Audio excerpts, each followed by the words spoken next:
So that's going to be the concern here because of how cold the ground is. Let's talk about the alerts here first. We've got winter weather advisories until 10 a.m. Now, these don't go into effect until later tonight, but it is around I-70 and points north. And that's as we get a little bit farther north, the better chances for more ice potentially. All right, so here's what we know.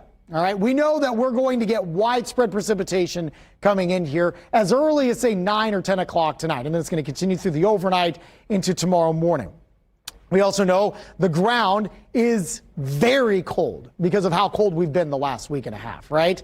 But we also know that we're going to get some warmer air riding in here.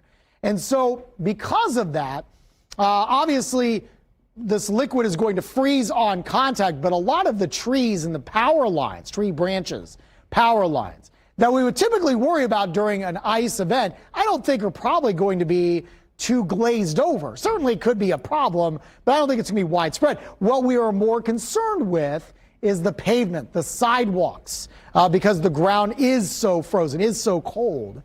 Untreated surfaces especially could become just a sheet of ice overnight. And again, it's going to be mainly northwest of Indy, but I certainly think the Indy metro area could deal with a lot of this ice as well. Here's what we're looking at. Storm tracker, and again, you can see how far the winter weather advisories extend all the way into northern Texas, just north of Dallas. They're dealing with freezing rain here this morning. Futurecast, as we take you hour by hour, I think much of the day is going to be pretty quiet.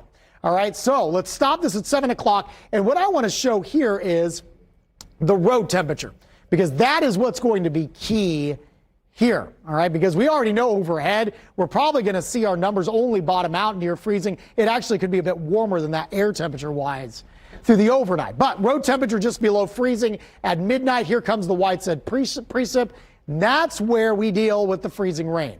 It's going to continue through daybreak. That's the concern here, right at freezing here. At some point, we do flip the switch, all right? And we turn it to rain. When that happens, it's going to be tough to gauge. We think it's going to happen some point in the mid-morning.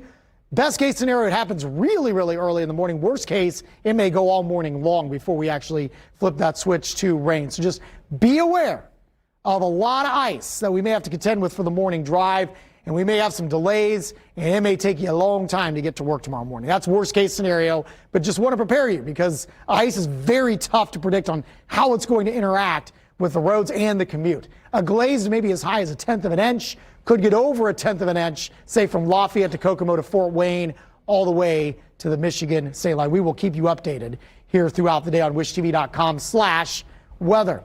Right now it's quiet, 18 southeast wind at 7-9. The current temperature, no issues for the morning drive. We hover around 20, just cloudy through the day. And we'll say cloudy all day long. We go above freezing. 34 will be your high. Tomorrow then we'll have that ice in the morning and then flipping to switch to just a cold rain.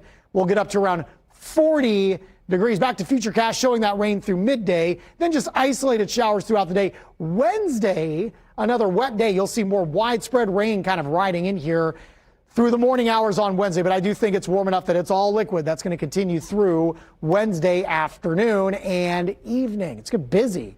Hensley Legal Group 8-day forecast, and we're mild as well. 40 tomorrow, 48 Wednesday. Chance of showers and mild Thursday, 53. Back to the mid-40s for Friday and Saturday, and upper 30s with a chance of rain for Sunday to wrap up the week.